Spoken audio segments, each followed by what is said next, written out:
La naissance de Jésus-Christ. La naissance de Jésus-Christ. Peut-être que tu as déjà entendu parler de Jésus, tu es même venu à l'église à cause de Jésus. Peut-être tes parents te parlent tout le temps de Jésus. Mais tu ne sais pas réellement qui est ce Jésus. Est-ce que tu as expérimenté quelque chose de lui?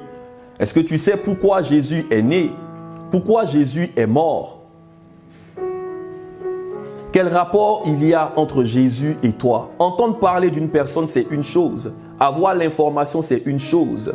Mais la connaître, c'est encore une autre chose. Très important de savoir pourquoi Jésus est né. Pourquoi il est venu pour nous.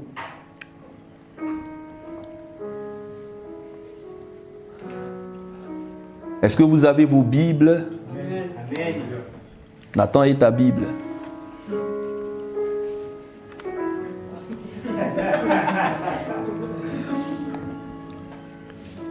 Je ne poserai pas la question à José aussi.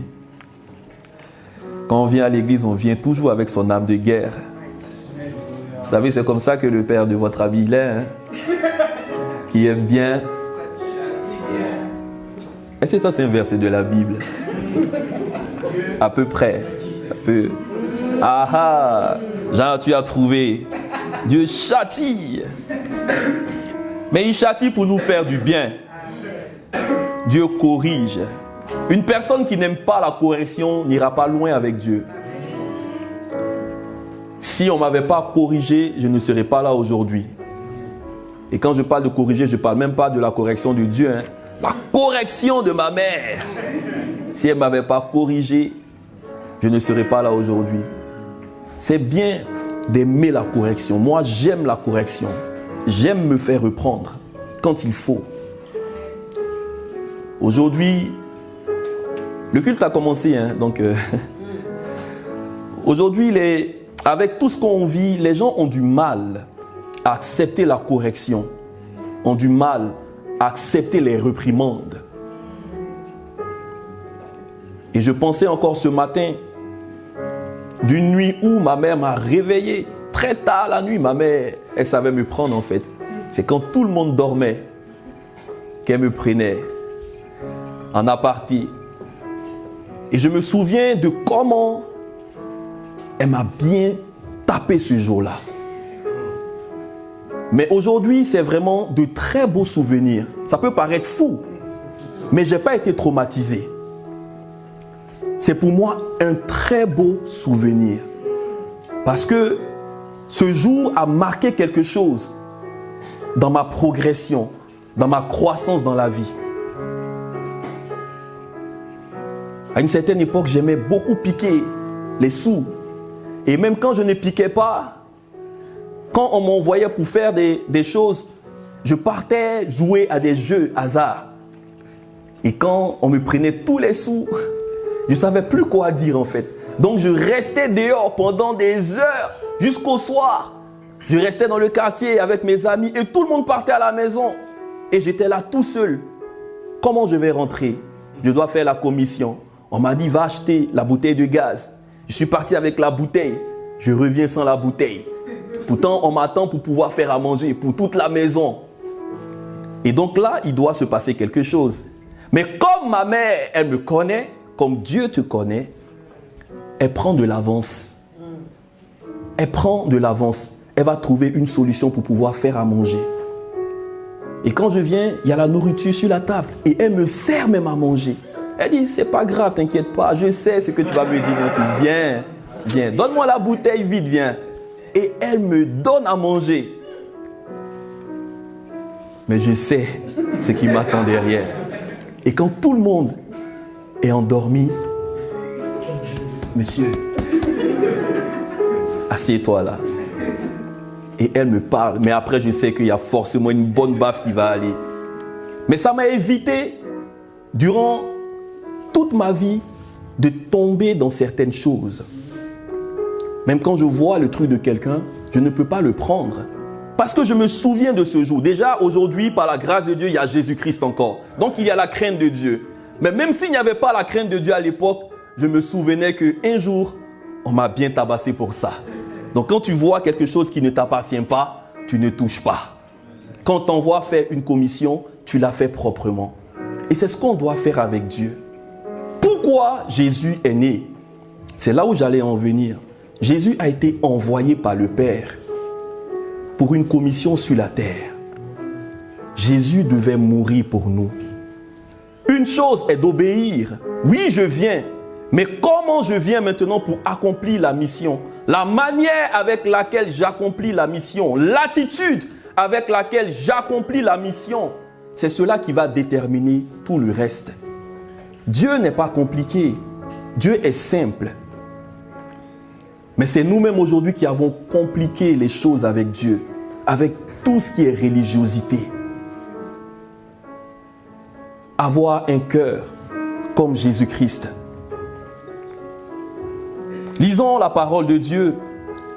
Matthieu 1, verset 18 à 24. Vous pouvez noter les passages que je vais donner rapidement. Déjà, bien avant ça, on va aller dans Exode 3, verset 7 à 8.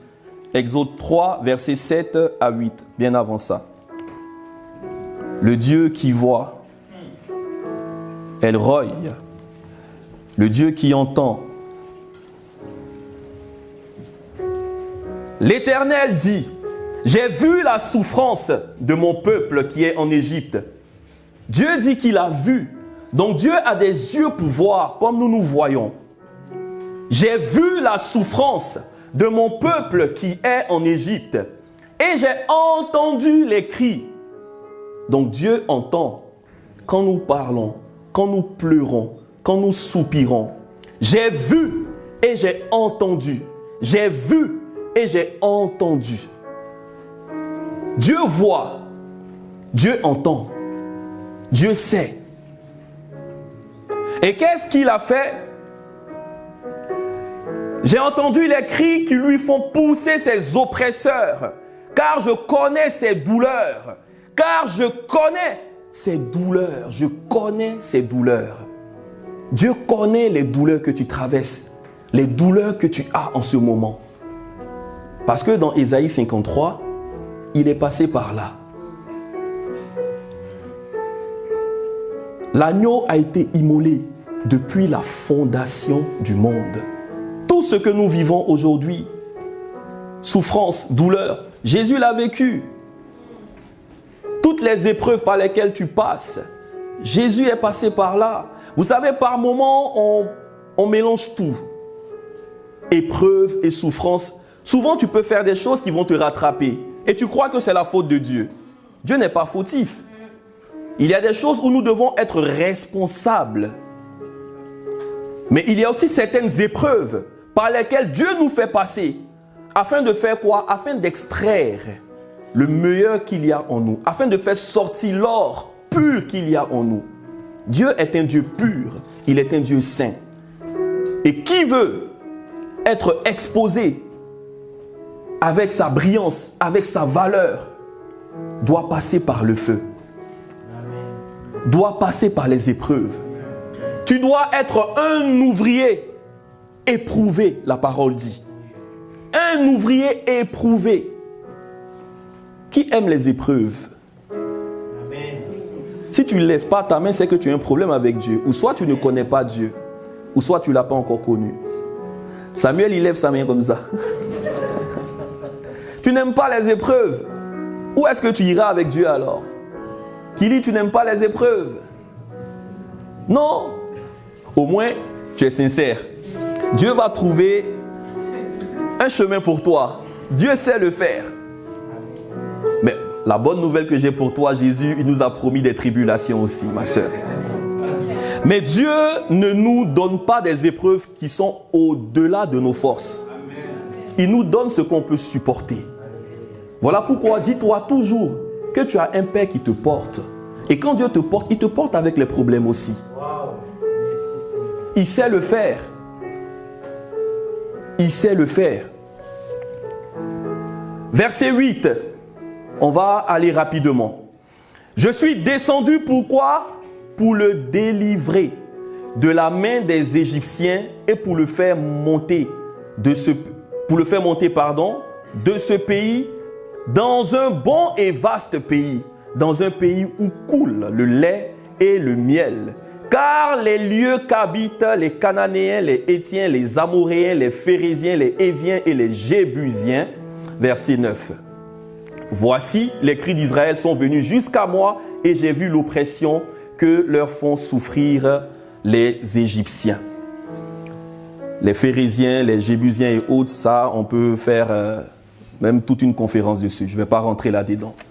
Mais il faut savoir qu'on est appelé à conquérir. Qui parle de rentrer dans un territoire? Dieu nous donne un territoire, mais qui est en même temps habité. Au commencement, Dieu créa quoi? Le ciel et... Pourquoi nous on est pressés pour mourir vite pour aller au ciel? Et la terre, on fait quoi de la terre? Qu'est-ce que tu fais de la terre? Qui va s'occuper de la terre?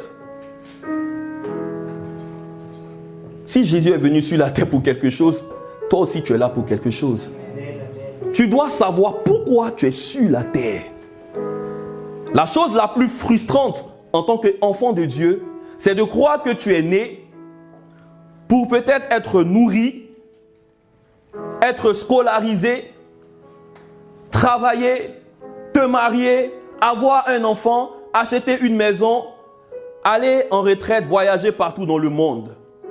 C'est vraiment la chose la plus désolante. Excusez-moi de dire ça comme ça. Mais ce n'est pas mauvais en soi. Dieu n'a rien contre toutes ces choses. Mais la mission pour laquelle tu es sur la terre, tu dois la découvrir. Et il n'y a qu'en Jésus qu'on peut découvrir cette mission. En dehors, on fera tout ce qui n'a rien à voir avec Dieu. Voilà pourquoi tu peux voir des gens aujourd'hui, ils ont fait des exploits dans le monde en vrai, mais ils sont insatisfaits. Mais toi qui as Jésus, qui sais qui tu es en Christ, tu as la joie que même ces gens n'ont pas dans le monde.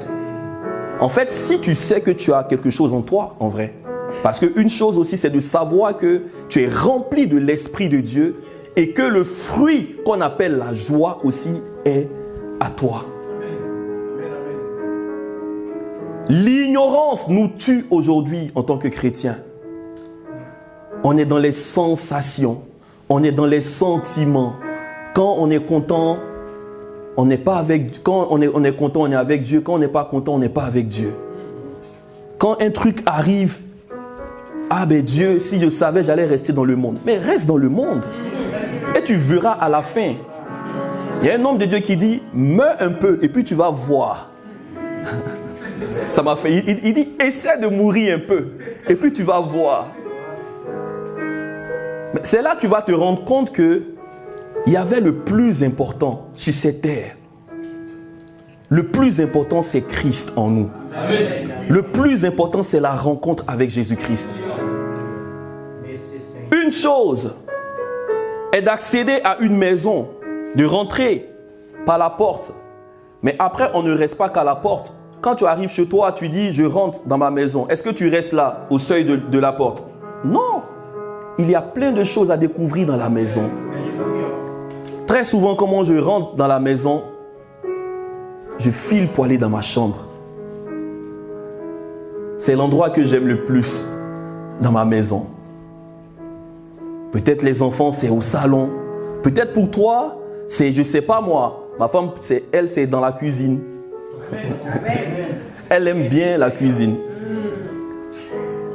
C'est son endroit de prédilection. Et pour la cuisine, je crois que je prie Dieu qu'il lui fasse quelque chose vraiment. Amen. Mais c'est dans la maison tout ça. Mais nous qui restons à la porte, c'est l'endroit où on entre. Ça prouve que tu peux même ressortir facilement. Mais quand tu commences à avancer, tu commences à découvrir des choses. Et même tu ne veux même plus sortir de la maison. Mais quand tu restes à la porte, tu n'as rien vu. Tu te dis, ah ben là, je suis à la porte, oui c'est vrai, je suis là. Souvent même tu dis, bon, je regarde un peu et puis... Mais est-ce que tu t'es avancé? Est-ce que tu as avancé? Est-ce que tu es allé en profondeur pour voir en fait tous les compartiments de cette maison? Il y a des maisons, quand tu rentres, tu ne veux plus sortir. Et quand tu rentres par cette porte qu'on appelle Jésus, et que tu vas en profondeur, quand tu regardes derrière, tu dis merci Seigneur. Yes. Donc j'ai failli rater toutes ces choses en étant dans le monde. Fais un pas de foi aujourd'hui. À l'aube de 2026, fais un pas de foi. Avance avec Jésus. Avance dans ta relation avec lui. Avance dans la prière. Challenge-le. Seigneur, je veux aller loin avec toi. Tu dois avoir soif. 2025, il t'a gardé. 2026 est là. C'est quoi le bilan que tu as fait de ta vie spirituelle? Qu'est-ce que tu as fait dans cette année? À part pleurer, à part te lamenter, à part murmurer. Comme le peuple a fait en Égypte. 40 ans au lieu de faire 40 jours. Il y a ce qu'on appelle la grâce pour aller vite avec Dieu. Yes. Speed, on appelle. Yes. Ça, c'est quand tu es éprouvé. Mais tu dis non, moi je regarde l'objectif. Je m'en vais. Je sais qu'il y a un vaste et bon pays qui m'attend. Je ne vais pas reculer. Je crois en ce pays qui m'attend. Je vais y aller. Je vais y aller. Je vais y aller. Souvent, même si tu ne le fais pas par rapport à Dieu, fais-le pour ce que Dieu t'a donné. Fais-le pour tes enfants. Fais-le pour tes proches. Moi, aujourd'hui, quand je regarde ma vie, mon ami, je me retrouve avec ma femme, avec mes enfants. Et quand je suis là, même quand je suis fatigué, Seigneur, je n'ai pas envie. Mais quand je regarde autour de moi, je dis, mais attends, si je ne me lève pas pour prier pour eux, qui va le faire? Qui va le faire pour toi? Qui va le faire? Le pasteur? Je peux prier pour toi, mais il y a des choses que toi-même tu dois faire. Et le rôle qu'on a en tant que serviteur de Dieu, c'est de voir des vies transformées. Moi, ma joie, c'est pas que tu viennes t'asseoir, même s'il y a 10 millions de personnes. C'est pas ça le plus important pour moi, mon ami. Je m'en fous. C'est pas ça le plus important. Le plus important pour moi, c'est pas le nombre de personnes qu'il y a. Mais c'est de voir des vies transformées. C'est de voir des vies changer. C'est de voir la personne pour laquelle tu as prié demain en train de prendre une ascension spirituelle dans son mariage, dans sa profession, dans tout ce qu'elle fait, de la voir avancer. C'est là où on peut être en joie. Quel père aimerait voir son enfant dépendant de lui toute sa vie? Je ne pense pas. Mais quand tu vois l'enfant prendre des responsabilités, en train de t'aider, en train de t'accompagner, c'est là que tu te dis, waouh! Mon fils, je suis fier de toi. Ma fille, je suis fier de toi.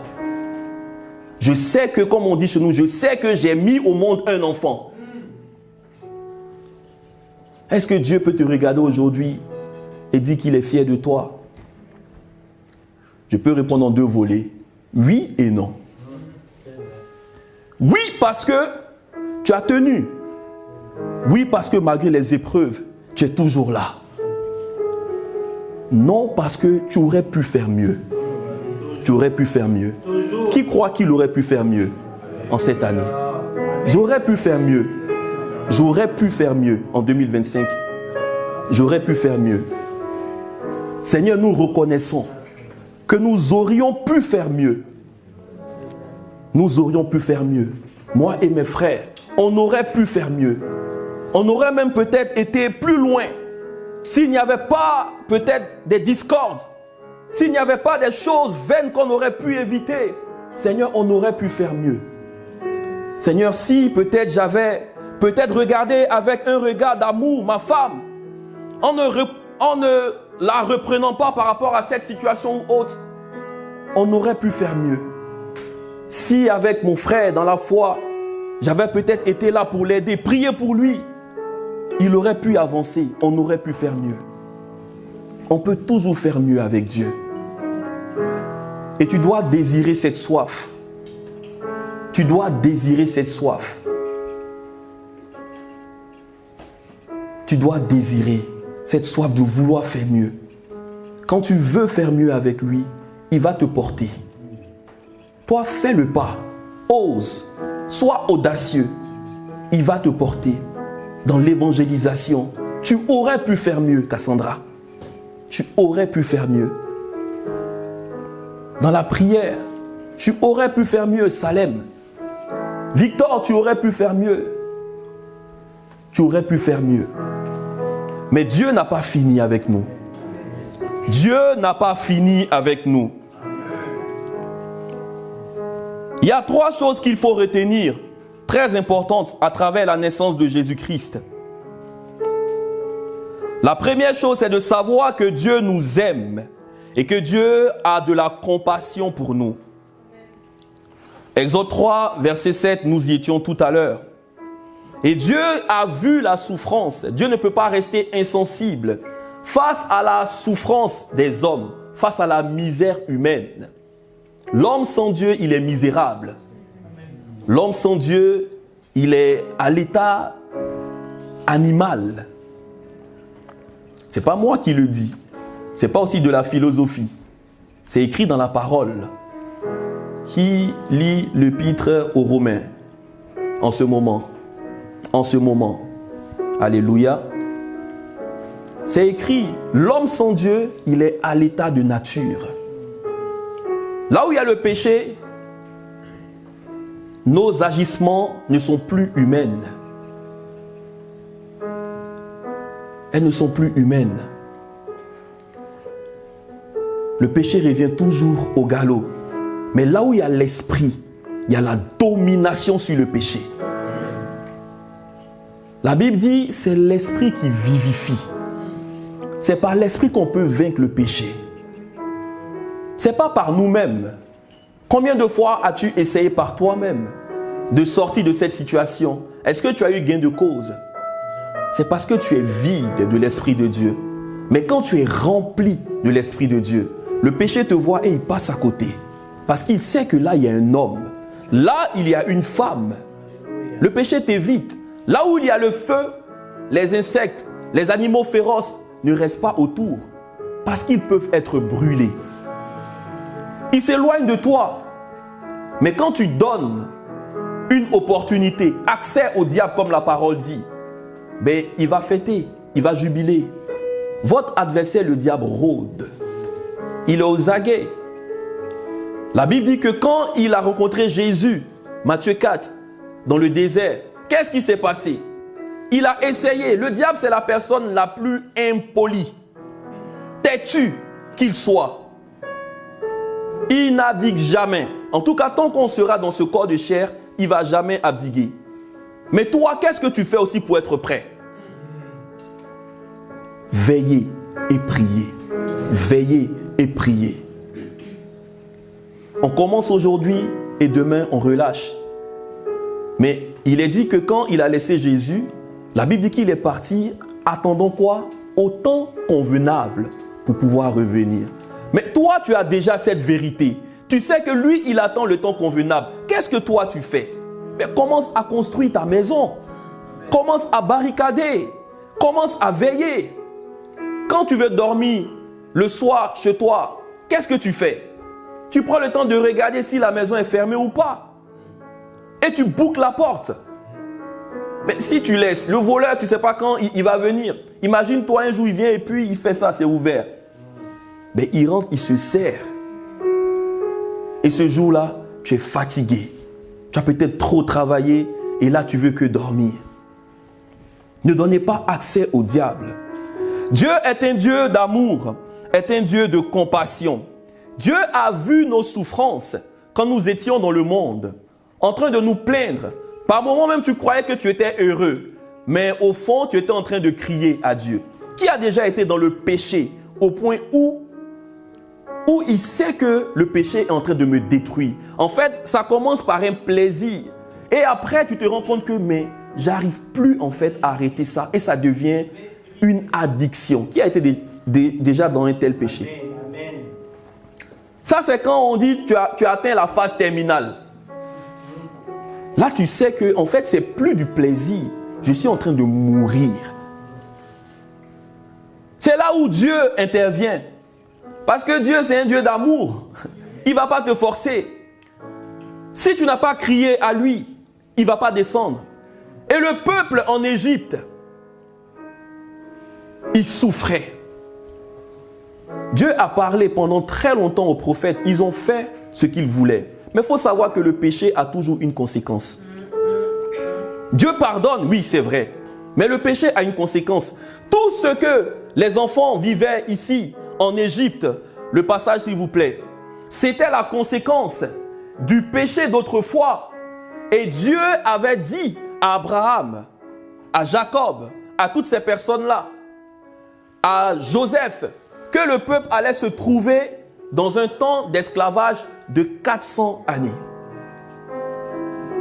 Et Moïse lui-même, il a augmenté encore. Parce qu'il a hésité, 30 ans de plus.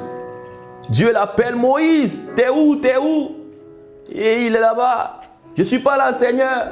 J'entends une voix, mais c'est la voix de mes moutons. Et il crie les moutons, belle, bébé. Moïse, oui, c'est ça, c'est là que je veux. Je ne veux pas ton appel. Je veux entendre la voix des moutons. Combien de fois tu es resté pendant que Dieu t'appelait? Dieu t'appelait. Tu as entendu. Même aujourd'hui, pendant que tu entends ce message, sache que Dieu t'appelle encore. Je ne sais pas comment tu es arrivé ici. Ce n'est pas ça le problème. Peut-être que quelqu'un t'a invité. Mais dis-toi que c'est l'Esprit de Dieu qui t'a attiré. Amen. Quand tu es sauvé, tu as forcément un appel sur ta vie. Amen. Tu dois chercher pourquoi tu es sur la terre, jeune homme. Est-ce que tu es sur la terre pour pouvoir courir après les petites filles au lycée? Pour pouvoir sortir, aller dans les bagarres de quartier et autres? C'est révolu ça. Et si tu es jeune encore, que tu as encore ce genre de pensée, sache que c'est has-been, comme on dit. C'est Jésus qui a la mode maintenant. Plus qu'une mode même. Il est la vie. Regarde autour de toi. Tous ces jeunes hommes embrasés. Est-ce que tu ne soupires pas de devenir comme eux? Quel âge as-tu aujourd'hui? Tu crois qu'à 15 ans, 16 ans, 17 ans, 20 ans, on ne peut pas servir Dieu? Qui t'a dit ce mensonge? Il y avait dans la parole de Dieu des rois qui avaient 16 ans. Osias avait 16 ans. Donc tu peux être né de nouveau, être rempli de l'Esprit de Dieu et servir Dieu avec force, avec vigueur. Aujourd'hui, regardez les réseaux sociaux, plein de jeunes. Ils n'ont pas honte de prêcher l'évangile. Ils n'ont pas honte d'aller voir les gens et dire que Jésus vous aime. Des vies sont transformées. Ils prient pour les malades et ils guérissent. Des miracles sont opérés. On est dans la pluie de la dernière minute. Celui qui veut boire, il va être rassasié. Il peut même envoyer encore d'autres récipients. Dieu n'est jamais en cours d'onction. Il pleut en ce moment. Il pleut, il pleut, il pleut l'onction. Il pleut la grâce. Et j'étais là et je disais, mais Seigneur, j'ai perdu du temps. Vous savez, moi, j'aurai bientôt 40 ans. Hein? Ouais. C'est vrai? Ouais, c'est vrai. C'est vrai.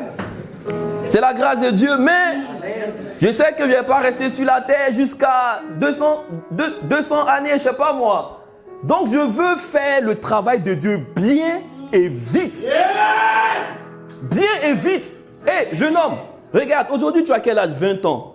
Peut-être pour certains 16 ans, 17 ans. Le temps passe vite. Dans 10 ans, tu as dit, pasteur, tu as raison. Comment il dit que non, j'aurai bientôt 40 ans? Tu crois que hier, j'avais pas 20 ans aussi? J'ai eu 20 ans. J'ai eu 20 ans bien même. Mais ça va vite. Jeune homme, ça va vite. Jeune sœur, ça va vite. Cherche ton couloir. Cherche l'appel de Dieu là où il te veut. Et puis rentre dans l'appel de Dieu et ne perds pas de temps. Cherche ton couloir. Tu crois que tu vas être là tout le temps? En plus, tu n'as même pas le monopole de ton souffle de vie. Quand tu vas dormir, tu ne sais même pas si demain tu vas être là. Les chrétiens meurent aussi, hein? Ah, d'accord. Restez là. La seule chose, c'est que pour nous, après, il y a le paradis. Mais, comme je disais tout à l'heure, au commencement, Dieu créa les cieux et la terre. La terre. La terre. Tu as un rôle à jouer ici. Ça va vite, jeune homme. Dieu t'a appelé. Qu'est-ce que tu fais, Nathan? Qu'est-ce que tu fais? Est-ce que tu vas encore hésiter? Basiel, Dieu t'a appelé. Qu'est-ce que tu fais? Tu vas encore pleurer? Non, Seigneur, je suis encore trop petit, encore trop jeune. Ne regarde pas au truc des amis. Rentre dans l'appel de Dieu. Vous êtes avantagé. Quand tu commences avec Dieu tôt, tu es avantagé. Moi, je ne dirais pas que j'ai une pression. Je n'ai pas de pression, mais j'aurais voulu rencontrer Dieu plus tôt.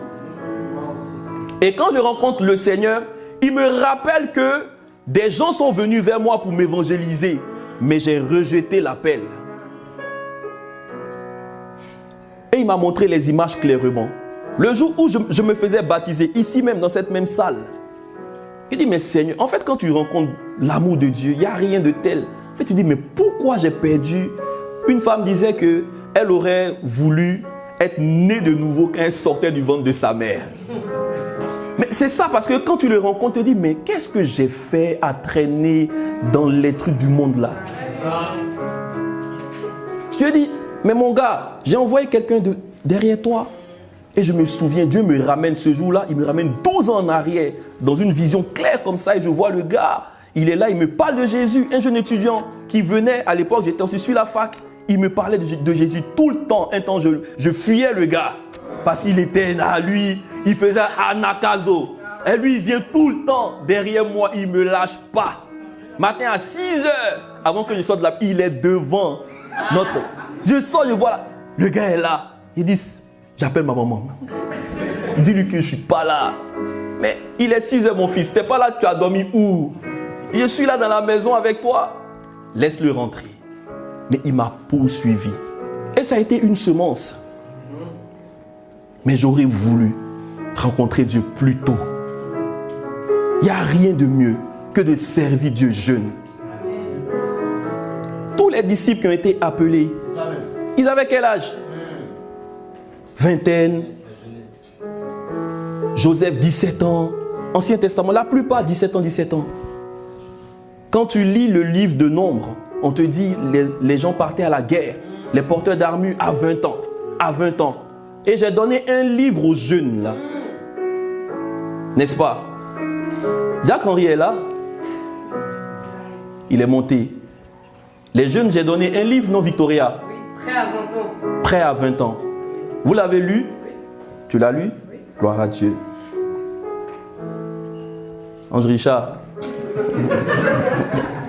C'est mon fils, là, il livre à la maison. Mais on se bat pour qu'il le lise. Dans tous les cas, tu vas le lire, mon fils. Tu n'as pas le choix.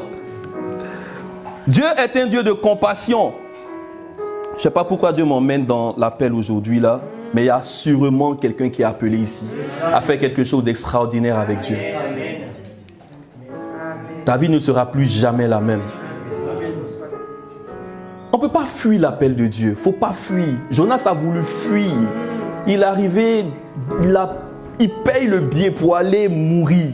Dieu dit non mon gars, reviens. C'est la grâce de Dieu. C'est dans l'appel que ce que tu cherches là, tu vas le trouver.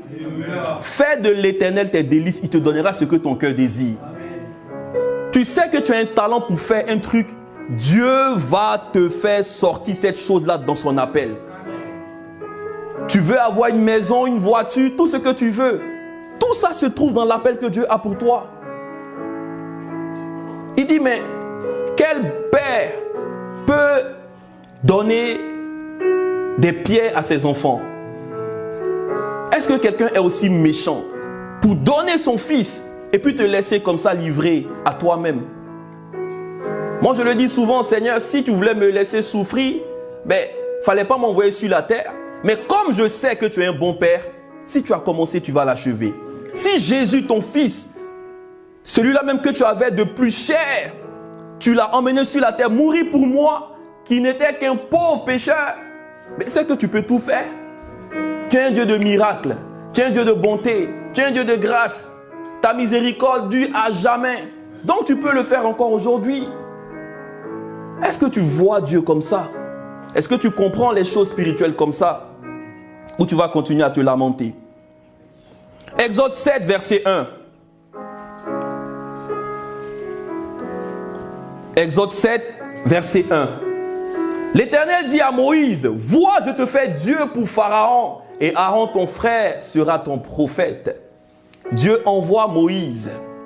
Dieu, dans son amour, qui a entendu le cri, la souffrance du peuple, a envoyé Moïse et Aaron. C'est comme ça que Dieu a envoyé son fils Jésus pour nous. Jésus est descendu spécialement pour toi. J'ai dit aujourd'hui c'est un jour spécial. Jésus est descendu spécialement pour toi. Si tu étais le seul habitant de la terre, mon frère, Jésus serait descendu pour toi. Peut-être tu ne me crois pas, mais pourtant c'est vrai. Parce qu'une âme n'a pas de prix. Peu importe qui tu es, peu importe ton rang social, Dieu ne regarde pas à ça. C'est lui qui t'a créé. Il dit tu as de la valeur pour moi. Il t'a désiré avant même que tu sois là. Même si peut-être aujourd'hui, les gens peuvent te dire, oui, toi tu as été un désiré, mais Dieu t'a désiré. Voilà pourquoi tu es sur la terre. Donc peu importe ce que les gens disent, ce n'est pas ça le plus important. C'est ce que Dieu pense pour toi qui est le plus important. Dieu vient avec quelque chose de merveilleux pour nous. Il envoie son fils Jésus avec un nouveau règne, avec la justice, mais surtout avec la domination. Dis avec moi, je vais dominer. En 2026, je vais dominer. Vous savez, on a beaucoup pleuré, comme ceux-là. Ils ont pleuré, ils ont crié. Et Dieu leur donne l'opportunité de dominer. Déjà, dominer comment? Dominer dans le sens où même avant de sortir d'Égypte, Dieu va faire quelque chose d'extraordinaire. Dieu démontre sa puissance à travers Moïse. Moïse qui va les chercher pour les faire sortir de chez Pharaon. Aujourd'hui, quand on te parle de chez Pharaon, c'est comme si on te dit, va à la Maison Blanche et va voir Donald Trump et dis-lui, mon gars, laisse partir mon peuple. Qui peut marcher, rentrer dans la Maison Blanche sans être inquiété et puis aller voir Donald Trump et puis lui dire ça? Ou bien on t'envoie chez le gars qui est en Corée du Nord là. Il n'a pas dit son nom parce que lui il est trop rapide. Si tu es coréen ici, pardonne-moi. Mais on te dit va le voir.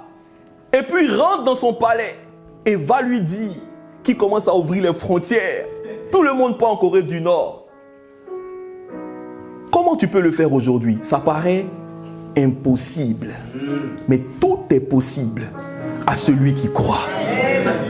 Rien n'est impossible à Dieu. Tout est possible à celui qui croit. Et si Moïse a eu le courage, après avoir été convaincu par Dieu pour aller, et que Dieu a fait sortir le peuple, que Pharaon ne voulait même pas faire sortir, c'est que toi aussi tu peux rentrer où les gens disent que c'est fermé. Où on dit il n'y a plus d'accès. Dieu va ouvrir les portes lui-même. Ce n'est pas toi qui vas ouvrir les portes. Et je vois des portes ouvertes pour 2026 au nom de Jésus-Christ. Des portes qui paraissaient improbables. Janice, je vois des portes ouvertes. Où on te disait que tu n'allais pas rentrer. Dieu va ouvrir les portes. Dieu va ouvrir les portes, Erika. Dieu va ouvrir les portes. Il s'appelle lui-même la porte. Quelle porte peut lui résister? Quelle porte peut lui résister? Moïse rentre chez Pharaon. Il ressort comme il veut. Il va, il ressort. Le prophète disait, si ce n'est à ma parole, prophète Élie, si ce n'est qu'à ma parole. Il y a des choses où on dit non, c'est pas possible. Cette entreprise, c'est pas possible. C'est toi-même qui vas dire les choses. Amen. Et puis tu vas imposer ce que Dieu veut. Qu'il y ait un patron, un DG ou quoi que ce soit, non. Rien ne se fera sans toi. Parce que Dieu est dans la place. Parce que Jésus est dans la place. Où tu es, Jésus est. On doit croire ces choses. Ça paraît, je ne sais pas, mais c'est vrai. Moi, je commence à faire attention à ce que je dis. Vous savez, plus tu avances avec Dieu, plus tu commences à comprendre que ta parole a un poids. Et dans le règne spirituel, ce que tu dis a un poids. Au commencement était la parole. Peut-être par ignorance, on peut dire des choses, même pour blaguer. Mais ces derniers temps, j'ai été vraiment... Dieu m'a encore ouvert les yeux par rapport à ça. Les histoires de s'amuser, sortir des propos bizarres. Même dans l'amusement, on peut sortir des injures et autres. Non. On doit arrêter ça. La dernière fois, rapidement, un petit témoignage. J'étais au travail il y a 2 semaines et on a un client qui avait commandé une pièce pour changer sa machine. Et donc moi je rentre, le truc voilà, on fait partie, tout ça. Ça arrive. Et il y a une pièce qui est chère. La plus chère même, il y avait des joints, des trucs comme ça. Mais ça, c'est pas trop. Mais la pièce qui était la plus chère, le client, paf, il nous ramène un mail. Il dit, voilà, j'ai trouvé une solution, mon cher, reprenez la pièce. Et au fond de moi, je dis non. On avait besoin de sous pour pouvoir clôturer en fait le truc du mois. Et donc, je regarde avec conviction. Je sais pas, je dis non. Cette pièce, elle ne va pas retourner chez nous. Il va la prendre. Une pièce de milliers d'euros. J'ai dit, le client, il va la prendre. Ma patronne dit, ah ben s'il prend, gloire à Dieu. J'ai dit, il va prendre cette pièce. Ça ne m'est jamais arrivé. J'ai dit, il va prendre cette pièce, il va l'acheter. Il dit qu'il a trouvé une solution, mais il va la reprendre. 2 jours plus tard, je viens au travail et je regarde ma boîte mail, tac, tac. Je vois un mail du client. J'appelle ma patronne. Je dis, viens voir un truc. Ah non, voilà, on a eu un problème avec la pièce qu'on a montée, le moteur, mon chien. Et on va garder votre pièce. Je lui ai dit, si il devait ramener cette pièce-là, il pouvait la ramener partout, sauf ici. Parce que moi, je sais que ce mois-là allait se terminer bien pour nous. On devait faire les chiffres, vous voyez. Ça n'a rien à voir, ce n'est pas l'église, hein, c'est au travail. Mais quand un enfant de Dieu est quelque part, le règne de Dieu est là. Et elle m'appelle après, elle dit, comment tu as fait ça? Et elle me dit, je vais jouer au truc où on fait les trucs de tirage et autres là. Au loto, est-ce que tu peux me donner? Et elle dit, non. Elle dit, mais comment tu as fait pour savoir? Ce sont les choses spirituelles. Les choses de l'esprit. Les choses de l'esprit. Et le client, il a acheté la pièce. On a facturé, il a payé. Un autre témoignage, récemment avec un ami qui a des soucis. Il s'est marié, mais voilà, il a des soucis par rapport à ces trucs. Tout est en règle. Mais on le fait tourner. Et mon esprit va sur lui et je dis, mais mon ami, c'est quoi l'histoire avec tes trucs? Il dit lui-même, il ne sait plus où c'en est. Ah oui, la préfecture. J'ai dit, mais s'il y a des choses qui ne vont pas, dis-nous, on peut prier, tu vois. Mais j'avais déjà reçu qu'une parole devait être relâchée. Et je dis, je vais prier pour ça. Je vous avoue que je n'ai même pas prié. Mais mes pensées sont allées vers lui. Mes pensées sont allées le lendemain, je vous dis le lendemain, mon ami m'appelle. Ah voilà, on a eu un retour. Ça fait même pas 2 semaines. Et hier, il me dit, c'est bon. Il reste à aller maintenant pour aller à l'ambassade pour faire ces trucs. Frères et sœurs, on doit être sérieux avec Dieu si on veut que Dieu soit sérieux avec nous. Tout ce que les gens ont vécu là, Moïse, il a emmené tout ce qui est plaie et eau, tout ça. C'est possible de le faire. Les miracles, c'est possible de le faire avec Jésus. Tu peux parler et les choses se passent. Pourquoi on est dans cette incrédulité? On veut tout faire par nous-mêmes. Où est la place de Dieu alors dans ta vie? Si toi tu ne crois pas au surnaturel, le surnaturel c'est que tu peux être là et puis acquérir une maison où tu n'as même pas mis 5 francs dedans. Ce n'est pas du vol, non. Mais la grâce de Dieu et faire confiance à Dieu. Parce que si tu veux avoir des choses, aujourd'hui il y a des gens qui font des... Vous voyez les gens qui font les méga church et autres. Vous croyez que l'argent sort de leur poche? Quelqu'un qui fait un truc pour plus de 100 000 places et autres, il va avoir cet argent où? Il va l'avoir comment? Ils n'empruntent pas aussi de crédit. Mais il y a une grâce pour ça. Il y a une faveur pour ça. Et il faut savoir déceler les choses. Dieu peut tout nous donner. Dieu peut tout nous donner. Déjà même, il nous a tout donné. Par Christ qui vit en nous. Sauf qu'on est dans l'ignorance. On dit, ah ben nous-mêmes, on va le faire. C'est bien d'aller travailler. Dieu aime les travailleurs. Dieu aime les personnes qui sont courageuses. Mais si tu veux acheter, je ne sais pas moi, un domaine avec un salaire de 1500 balles, frère, peut-être c'est ta tombe qui va t'accueillir avant même que tu aies. Ou bien tu as ça et puis tu meurs après. Tu ne vas pas être 200 ans sur la terre. Non, ce n'est pas possible. Mais Dieu peut faire un miracle. À travers le travail, si tu es fidèle, si tu es obéissant, si tu es sérieux, si tu honores Dieu avec ce qu'il te donne, Dieu peut faire un miracle. Dieu est capable.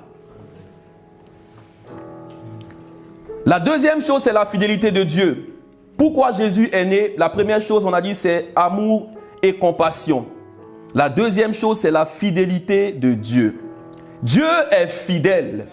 Voilà pourquoi tout à l'heure, ça me revenait le chant, tu es fidèle. Ésaïe 55, verset 11. On est dans l'Ancien Testament. On va arriver tout à l'heure dans le Nouveau Testament. Rapidement, Ésaïe 55, verset 11. Pour voir pourquoi Jésus est né. Voilà ce que la parole dit. Ainsi en est-il de ma parole qui sort de ma bouche. Elle ne retourne point à moi sans effet, sans avoir exécuté ma parole et accompli ses desseins. Ainsi en est-il de ma parole qui sort de ma bouche. Donc si Dieu a une parole qu'il te l'a donnée, ce même Dieu vient vivre en toi. Qu'est-ce que tu dois parler alors? La parole de Dieu. Et donc tu dois te dire que quand tu parles aussi, les choses aussi arrivent. Quand tu ordonnes, elles s'exécutent. Parce que tu as la parole de Dieu en toi. Voilà pourquoi tu dois avoir cette parole-là. Et la comprendre, la connaître, la manger, la méditer. Tu ne peux rien faire en dehors de ça. Tout ce que tu vas faire, ça ne va pas tenir.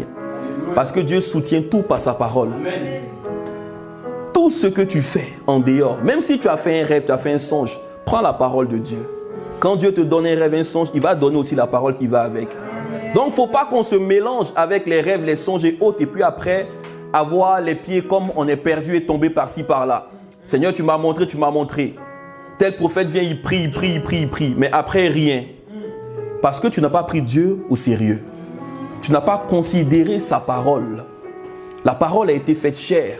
Elle est venue habiter parmi les hommes pleins de grâce. Jésus, la parole. Jésus lui-même, il allait au temple et il prenait la parole. Quand tu lis dans Luc 4, on dit quoi? Il est arrivé, il a pris le rouleau et il a ouvert. Et il a commencé à parler. Jésus lisait la parole. Yes. Il était la parole, mais il lisait la parole. Yes. Il allait s'asseoir en toute humilité. Dieu va s'asseoir. Dieu dans un corps de chair, il va s'asseoir autour des rabbins et autres. Et il écoute la parole de Dieu. Il aurait pu dire, mais c'est moi-même la parole. C'est de moi que vous parlez. Mais le jour où il a dit ça, c'était vraiment le jour où il devait marquer son époque et son temps. Il a dit, il s'agit de moi. Cette parole est accomplie aujourd'hui. Mais Dieu te donne sa parole. Le diable, c'est un menteur. Amen. Si tu n'as pas la parole, le diable va te mentir. Le diable se déguise en ange de lumière. Donc, dans les rêves, tu peux toi-même avoir tes propres pensées. Ça va venir se mélanger. Peut-être tu as marché d'une certaine manière toute la journée. Tu te retrouves dans le rêve en train de marcher comme ça. Ah ben Dieu m'a dit de marcher sur le pied gauche pour que la bénédiction arrive. Donc, dans le rêve, j'ai marché comme ci. Et tu vas transformer des choses et puis faire n'importe quoi. Mais quand tu as cette parole, tu as l'assurance parce qu'elle est stable. La parole ne bouge pas. Dieu lui-même, il se donne une limite, entre guillemets, à travers sa parole. Voilà pourquoi il a été fidèle avec le peuple. Jusqu'à aujourd'hui, il est fidèle aussi avec nous. Il dit, même quand vous êtes infidèles, moi, Dieu, je demeure fidèle. Parce qu'il n'est pas un homme pour mentir, ni un fils d'homme pour se repentir. Un prophète de malheur était là, on l'appelle Balaam. Et un roi l'envoie pour aller maudire le peuple de Dieu. Et Dieu dit, mais quelque chose que moi j'ai déclaré, béni, est-ce que toi tu peux le changer? Peu importe ce qu'ils ont fait, ça c'est entre eux et moi. Ce sont mes enfants. Donc ça je vais régler avec eux. Mais personne ne peut changer ce que lui il a dit. Voilà pourquoi tu dois avoir l'assurance sur ton identité en Christ. Dieu est fidèle. Il ne change pas sa parole. Ésaïe 7, verset 14. Et après, on prépare Galates 4, verset 4. Ésaïe 7, verset 14. Rapidement, mon fils. C'est pourquoi le Seigneur lui-même vous donnera un signe. Voici, la jeune fille deviendra enceinte. Elle enfantera un fils et elle lui donnera le nom d'Emmanuel. Ce qui veut dire Dieu est avec nous. Là, on est encore 800 années avant Jésus-Christ. Ésaïe, le prophète, le livre d'Ésaïe, les commentateurs l'appellent le 5e évangile parce qu'il n'y a personne qui a eu une révélation comme lui. 800 années avant Jésus-Christ. Voilà la promesse qui est faite. On peut le trouver aussi dans Genèse, Genèse 3, verset 15, quand on dit, voilà, la femme va marcher et elle va écraser la tête du serpent. C'était une prophétie. C'est pourquoi le Seigneur lui-même vous donnera un signe. Le signe a été accompli il y a 2025 années. Jésus vient. Matthieu 1, verset 18. Comment il est né?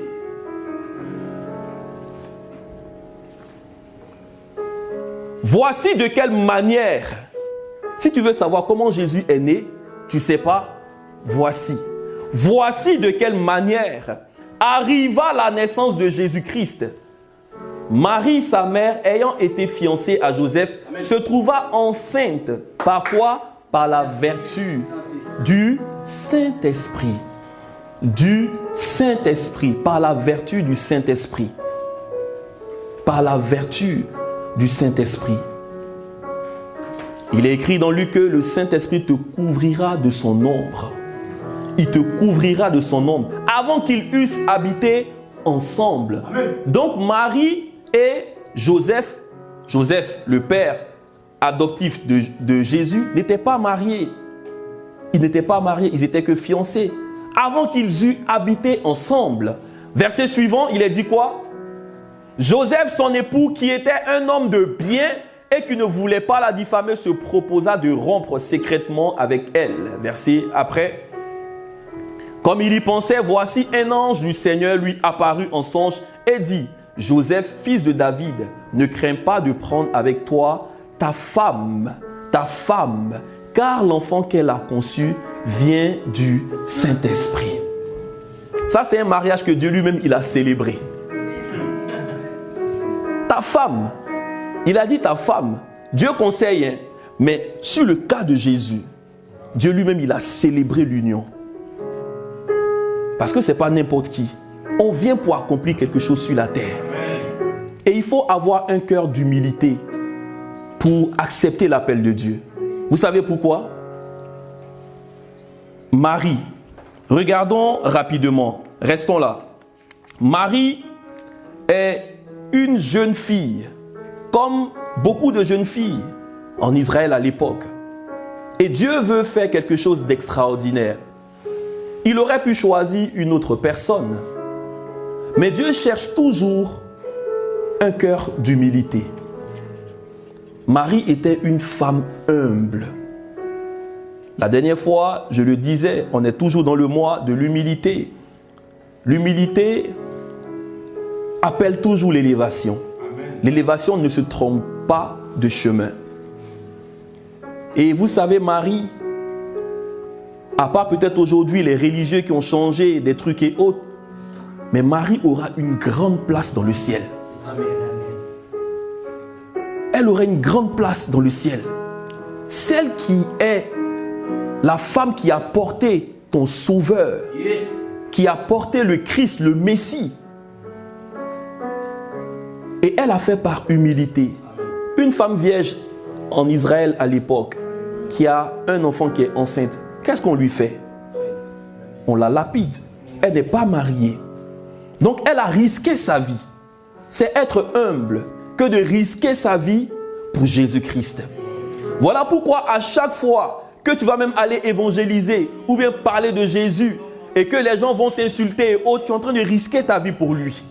Et c'est ça l'humilité. Parce que tu ne fais pas cas de toi-même. Ésaïe 53, il ne fit aucun cas de lui-même. Et toi, tu fais cas de toi. Parce que moi, c'est moi, le gars, je ne peux pas aller parler de Jésus. Comment ils vont me voir? Mes amis, ils vont dire, le gars, il a pété un plomb, il est devenu fou. Amen. Parce que c'est de l'orgueil déguisé. C'est de l'orgueil. Le fait de dire, moi, je ne peux pas. Quand tu refuses l'appel de Dieu, tu es en train de manifester l'orgueil. Quand Dieu t'envoie de faire quelque chose et que tu veux faire autre chose et tu vas te dire, mais ce n'est pas mauvais, il n'y a pas de péché là. Tu es en train d'être orgueilleux. L'humilité, c'est là où Dieu te veut et puis tu es là. Dieu voulait Marie là. Dieu a cherché, il a regardé en Israël et il a trouvé une personne. Et Dieu dit encore aujourd'hui, je cherche un homme, je cherche une femme. Qui va répondre, je suis là, me voici. Quand tu dis Seigneur, me voici, ne dis pas me voici, mais en même temps je suis faible. Reste sur le me voici. C'est lui qui va te fortifier, c'est lui qui va te capaciter, c'est lui qui va t'élever. Il peut le faire. Il a fait pour Marie. Marie méritait la mort. Joseph, la Bible dit quoi? C'était un homme de bien. Joseph était un homme de bien. Reviens sur le verset 19, je crois, mon fils. Verset 18, pardon. C'est là, merci, pardon. 19. Joseph, qui était son époux, qui était un homme de bien et qui ne voulait pas la diffamer, se proposa de rompre secrètement avec elle. Joseph avait le droit. Il avait le droit ou pas? Il avait le droit. Mais il faut savoir que dans les choses du ciel, ce n'est pas le droit qui compte. Là, on te parle de royaume. On ne te parle plus de démocratie. Le royaume, ce n'est pas la démocratie.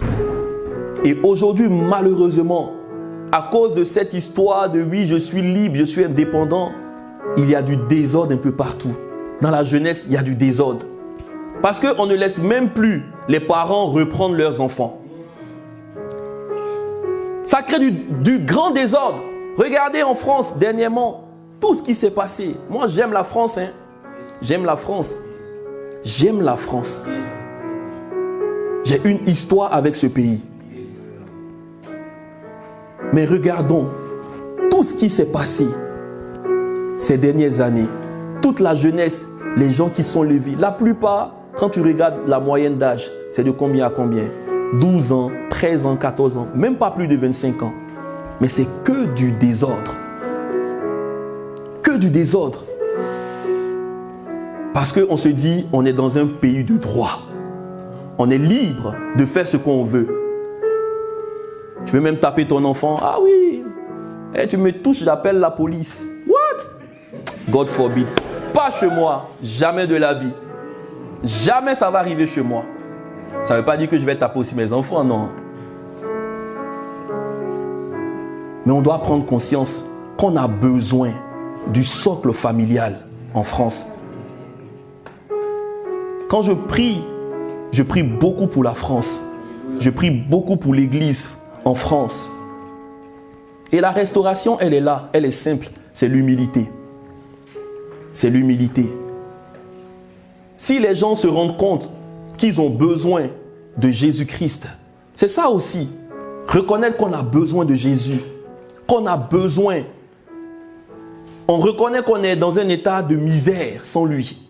Amen. Si le peuple français se lève et qu'on reconnaît qu'on a besoin de lui, les choses vont changer. Amen. Dieu est miséricordieux. Peu importe ce que les gens ont pu dire. Il y a des gens qui donnent des trucs. Ah oui, dans 10 ans on verra. La France va couler. La France à Macron. Il n'y a plus ci, il n'y a plus ça. qui sont ces gens qui parlent? C'est des gens qui n'ont pas de miséricorde, des gens qui n'ont pas d'amour, qui veulent que leur parole arrive pour qu'on dise que oui, eux, c'est des vrais serviteurs de Dieu. Des gens qui veulent faire comme Jonas. Quand tu aimes, tu pries pour le changement. Amen. Tu ne pries pas pour voir quelqu'un être détruit. Amen. Jonas, Dieu l'envoie, va à Ninive, va voir le peuple et dis-leur, 40 jours, je bombarde, je fais du mal. Parce que c'est moi Dieu, je parle dans ma souveraineté. En tant que bon prophète, qu'est-ce qu'on doit faire? Voilà pourquoi Dieu était intime avec Abraham. Dieu informe Abraham pour Sodome et Gomorrhe. Abraham peut dire, ben, le petit là, il s'est foutu de ma gueule. Lui, il est impoli. Les Français, ils sont impolis. Ils ne suivent plus Dieu. Ils ne vont pas à l'église. Allez, fais ce que tu veux. Pendant que toi-même, tu es ici. Si ça brûle, toi, tu vas où? Jonas, il va donner la nouvelle et il va après se plaindre. Ah, mais Seigneur, tu as dit d'aller leur dire pourquoi ce n'est pas arrivé. Pourquoi ce n'est pas arrivé?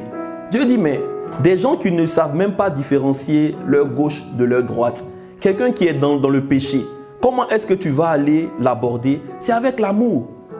Ce n'est pas en l'insultant, en le critiquant, en faisant des choses qui n'ont rien à voir avec ce que Dieu te dit de faire. Va parler ma parole de grâce, ma parole d'amour, ma parole de miséricorde.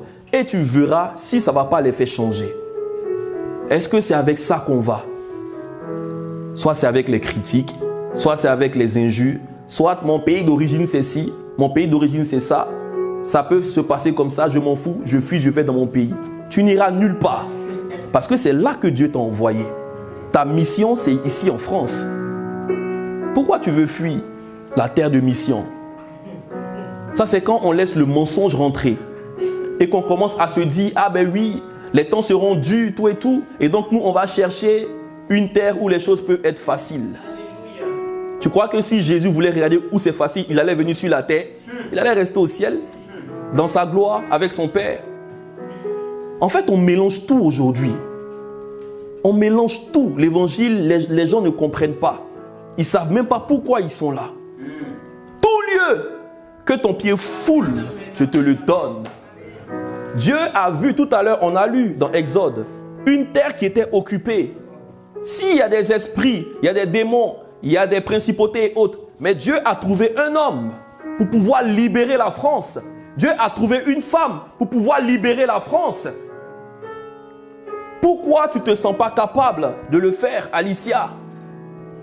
Pourquoi tu te dis, moi, Céliane, je ne peux pas le faire? Parce que tu ne crois pas en ce Dieu-là? Dieu est capable, par une personne, de changer toute une nation. Amen. Lisons un peu. Lis un peu l'histoire des revivalistes en Angleterre, où les gens vivent dans la débauche, dans les trucs. À l'époque, il n'y avait pas la drogue, c'était l'alcool. Les gens faisaient des trucs et l'alcool détruisait des vies. Mais Dieu suscite un homme. Les frères Wesley, lui et son frère, ils parcourent à cheval toute l'Angleterre et des masses, des foules se convertissent à Christ. Le réveil est là parce qu'il y a 2 personnes qui ont commencé à être embrasées. Le feu contamine. Mais si toi-même tu n'as pas le feu, qui veux-tu contaminer avec la négativité, avec les pleurs? Ils vont dire, mais toi tu dis non, tu es chrétien. Ton Dieu, il agit comment? Où est la manifestation de Dieu à travers ta vie? Il ne suffit pas de venir à l'église tous les samedis, venir chercher les places ou bien venir dire je suis ci, je suis ça. Ce n'est pas ça qui compte. Où est Dieu dans ta vie? Le monde veut voir. La création soupire après la révélation des fils, des filles. Les gens sont fatigués d'entendre. Ils veulent voir Jésus à travers ta vie. Et même s'il y a des personnes dans ta famille, c'est parce que ces gens n'ont pas encore vu. Vous savez, et là je parle à quelqu'un. Les gens de ta famille, arrête même de prier pour eux. Ouais. Je le dis pourquoi? Ils sont fatigués de tes prières. Ils sont fatigués de tes prières où il n'y a pas de changement dans ta propre vie. Tu tu pries, mais on ne voit rien. Toujours ce mauvais caractère, toujours ces injures, toujours ces critiques, toujours ces calomnies. Tu crois que les gens sont dupes? On croit que les gens sont dupes. Tu veux convertir une personne, mais la première chose, il regarde ta vie. Ta vie ne reflète rien. Quel courage il aura de suivre Jésus? De quel Jésus tu parles? Le Jésus qui change les vies, qui transforme les cœurs? Le Jésus qui vient et puis tout ce qui est crainte, pleurs et autres fondent devant lui? L'amertume? De quel Jésus tu parles? De quel Jésus tu parles? Les gens veulent voir le Jésus en toi. Dans nos familles, ce qu'on doit faire pour que les gens puissent être sauvés. Si en 2026, tu veux voir les gens sauvés dans ta famille, ça va passer par ta propre vie. Il n'y aura plus à dire Jésus vous aime ou bien venez à l'église. Ils sont fatigués de toutes ces choses. Ils sont fatigués. Ils veulent voir à travers ta vie. Ta vie doit refléter.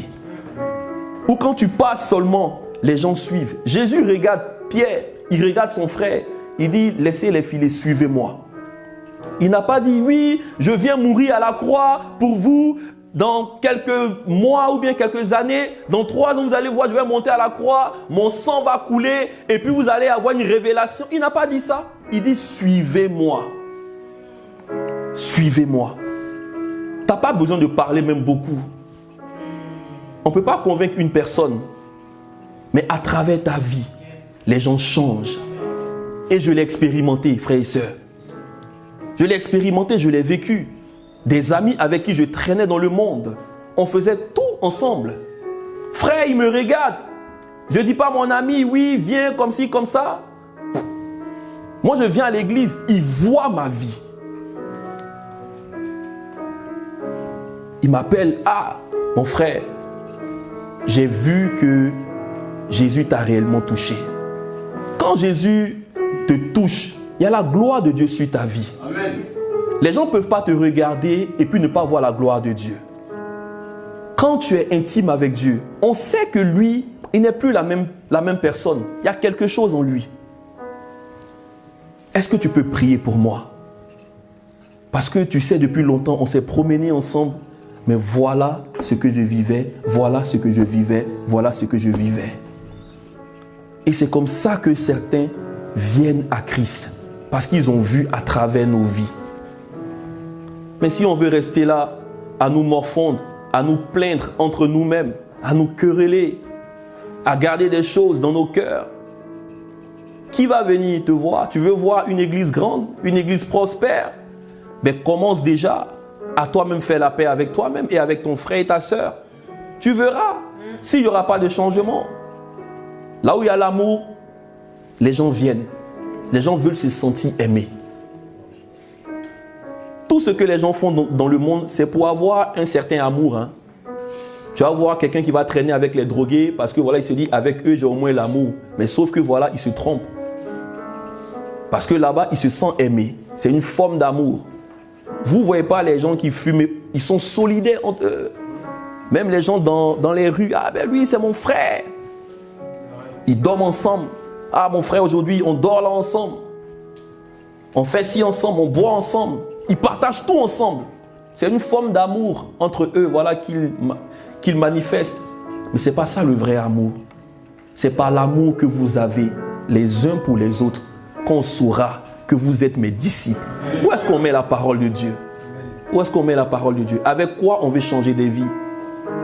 Avec quoi? Avec nos tactiques, avec nos stratégies, c'est peine perdue. Une église n'ira jamais loin, jamais, jamais loin, avec des stratégies. C'est d'abord l'intérieur. La vie chrétienne, c'est l'intérieur vers l'extérieur. Qui tu es à l'intérieur qui va déterminer ce que tu es à l'extérieur. C'est le cœur. La dernière chose, et on termine là. En premier, on a parlé de l'amour de Dieu, de la compassion. La deuxième chose, c'est la fidélité de Dieu. Et la troisième chose, il faut savoir que Dieu veut que nos vies, tout à l'heure je l'ai un peu brossé, que nos vies puissent révéler la vie en Christ qui est en nous. À travers nos vies, on doit voir Christ. il doit avoir des nouvelles naissances. Voilà pourquoi dans cette période de Noël, Dieu nous donne l'opportunité de pouvoir décider de changer d'abord, de nous humilier devant sa face, de nous examiner et de prendre la décision de marcher véritablement avec lui. Noël, ce n'est pas que manger, ce n'est pas que danser, ce n'est pas que sauter, mais c'est aussi dire, Seigneur, j'aurais pu faire mieux. Je veux prendre la décision et tu me donnes l'opportunité à travers cette fête qu'on appelle Noël, qui est la nativité. Je vais parler de Jésus. Je vais annoncer la bonne nouvelle. 1 Corinthiens 15, verset 45. 1 Corinthiens 15, verset 45. 1 Corinthiens 15, verset 45. C'est pourquoi il est écrit, le premier homme, Adam, devint une âme vivante. Le dernier Adam est devenu un esprit vivifiant. Verset 46. Mais ce qui est spirituel n'est pas le premier, c'est ce qui est animal. Ce qui est spirituel vient ensuite. Tout à l'heure, je parlais de l'homme à l'état animal. Verset 47. Le premier homme tiré de la terre est terrestre. Le second homme est du ciel. Reviens sur le verset 45, mon fils. Le second homme, Jésus, il est venu du ciel. Il est venu pourquoi? Pour nous donner une vie. Cette vie qu'on appelle la vie Zoé. Ce n'est pas la vie, oui, je respire, je cours, je vais métro, boulot, dodo. Non. Mais la vie du royaume. C'est pourquoi il est écrit, le premier homme, Adam, devint une âme vivante. Le dernier Adam est devenu un esprit vivifiant. Et c'est ce que nous avons en nous. Cet esprit qui est l'esprit de vie. Le Saint-Esprit de Dieu qui vient habiter en nous. Jésus, il est venu, il a accompli sa mission. Il fallait que les hommes soient sauvés. Mais avant qu'il y ait le salut, il fallait qu'il y ait un sacrifice. Pour qu'il y ait sacrifice, il fallait qu'il y ait un homme qui vienne dans toute sa sainteté, dans toute sa gloire, pour mourir à la croix pour nous. La Bible dit dans Michée 5, je crois, de Éphata, Bethléem, il viendra un fils. Et Jésus est venu de là. Toutes les promesses, les prophéties se sont accomplies en Jésus-Christ à travers le sacrifice. Tout ce que Moïse faisait avec les prophètes, avec les sacrificateurs, toutes ces choses ont été accomplies en Jésus. Le sang qui a coulé, ça c'est encore toute une autre histoire. Par la grâce de Dieu, on a vu l'œuvre de la croix déjà. Tu peux aller sur YouTube, essayer de revoir les enseignements. Mais tout ça, tout ce que Jésus a accompli, ça parle de ce que les prophètes avaient déjà prédit dans l'Ancien Testament. Mais fallait qu'il y ait une naissance. Et aujourd'hui encore, Dieu veut donner une opportunité à quelqu'un. Peut-être tu dis, oui, je connais Jésus, mais tu n'es pas né de nouveau. Tu ne sais pas c'est quoi la nouvelle naissance. Si Dieu est lui-même venu dans un corps de chair, passant par une femme et venir au monde, donc il y a aussi une seconde naissance. Le premier homme, Adam, il était quoi? Il était une âme vivante. Mais au-delà de l'âme, il y a aussi quelque chose. C'est le spirituel. Tu dois être un homme spirituel. Et qui parle de la vie de l'esprit, parle du Saint-Esprit. Si tu ne sais pas le Saint-Esprit, c'est qui? Mais c'est Dieu qui vient habiter en toi. Et il vient te donner un héritage. Il vient te donner un avenir. Il vient te donner une destinée. Il vient t'apprendre à marcher. Il vient te conduire. Il vient te garder. Le Saint-Esprit de Dieu, il est là pour nous accompagner. Romains 5, verset 19. Si par la désobéissance de l'homme, Romains 5, 19, car comme par la désobéissance d'un seul homme, beaucoup ont été rendus pécheurs, de même par l'obéissance d'un seul, beaucoup seront rendus justes. Jésus est né pour que nous puissions avoir une vie de justice, pour que nous puissions marcher dans l'amour, pour que nous puissions être ceux-là même qui le représentent sur la terre. Voilà pourquoi Jésus est né. Et donc, tout ce qu'on appelle Noël et autres, aujourd'hui, les gens ont changé le truc. Mais en vérité, c'est la commémoration de l'arrivée d'un sauveur sur la terre. Pourquoi? On l'a vu tout à l'heure dans Matthieu 1, verset 18. Pour sauver l'humanité de ses péchés. Alléluia. On va s'arrêter là. Il y a pas mal de choses à dire. Mais on a aussi pas mal de choses à faire là-haut.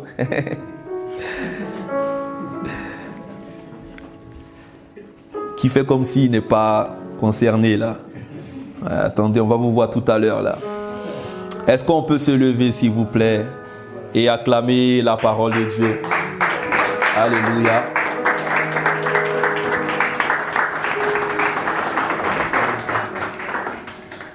Nous allons conclure dans la prière. Et aujourd'hui, si tu es arrivé en ce lieu et que tu te posais des questions par rapport à Jésus-Christ, Jésus est mort pour toi. Déjà, avant sa naissance, tout avait été prêché par les prophètes. Le prophète Ésaïe 53, il avait parlé de l'arrivée. On l'a lu tout à l'heure, Ésaïe 7. Et il faut savoir que Dieu nous aime. Dieu n'a créé personne pour aller en enfer. La Bible dit qu'il est donné à l'homme de vivre une seule fois, après quoi vient le jugement. La naissance de Jésus aussi, c'est aussi une forme de jugement pour l'humanité. Parce que Dieu nous montre qu'il a fait le nécessaire pour nous. Donc nous avons notre responsabilité. Tu ne pourras pas dire, Seigneur, je n'ai pas entendu parler de Jésus. Tu ne pourras pas dire, Seigneur, le pasteur ne m'a pas prêché la naissance de ton fils que tu as tant aimé, que tu as donné à la croix pour moi. Tu ne pourras pas dire que on ne t'a pas enseigné qu'en Jésus-Christ tu avais une destinée. Tu ne pourras pas le dire. Et c'est pour ça que Jésus est venu. Pour nous donner un avenir et de l'espérance. Il y a de l'espérance en Jésus. Peu importe l'âge que tu as, il y a de l'espoir quand tu es en Jésus-Christ. Et comme je le disais tout à l'heure, ce qu'il faut retenir, c'est que tu as franchi la porte. Mais ne pas t'arrêter à la porte, s'il te plaît. Ne pas t'arrêter à la porte, ma soeur. Ne pas t'arrêter à la porte. Ne pas t'arrêter à la porte. Ma soeur Laura, ne t'arrête pas à la porte. Ne t'arrête pas à la porte, ma soeur. Il y a beaucoup de choses à faire avec Jésus. Dieu a été tellement bon pour toi. Dieu a été tellement bon pour nous.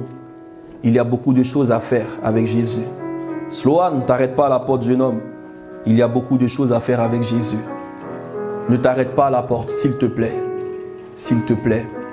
Ne vis pas une vie chrétienne de misère. Ne vis pas une vie chrétienne de frustration. Tu peux mettre la différence. Tu peux marquer ta génération. Les hommes qui ont bouleversé le monde. La Bible dit Élie était un homme de la même nature que nous. Tu peux écrire aussi les actes de Laura, les actes de Jefferson, les actes de Franklin, les actes de Victoria. Le livre Actes des Apôtres, Dieu ouvre une brèche. J'aimerais te dire que la Bible continue. La Bible continue.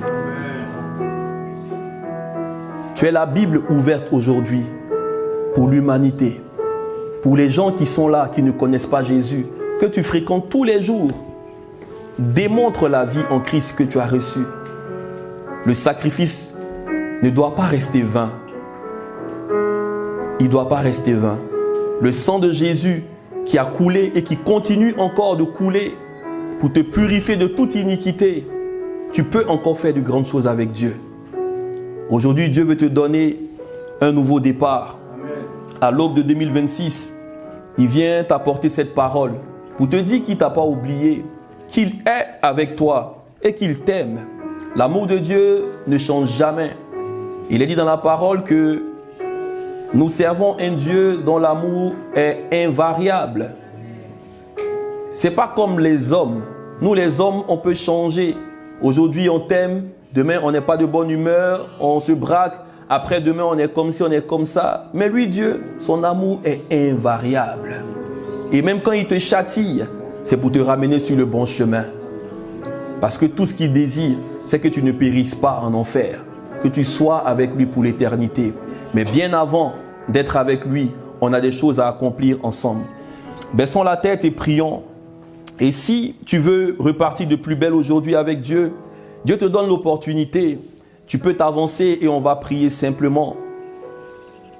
Tu peux t'avancer. Je ne sais pas qui tu es, peut-être où tu viens, pourquoi tu es là. Mais si tu veux, tu peux faire un pas de foi. Et nous allons prier ensemble. N'aie pas honte. Tu n'es pas là pour quelqu'un. Au sortir d'ici, chacun ira chez lui. Et tu seras là face à ton plafond. Et tu diras, mais pourquoi je n'ai pas voulu peut-être m'approcher?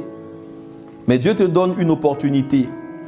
Et Dieu aussi va tester ton humilité. Ne regarde pas au vase. Écoute la voix de Dieu. Et fais le pas de foi. Si tu veux repartir de plus belle avec Dieu en 2026.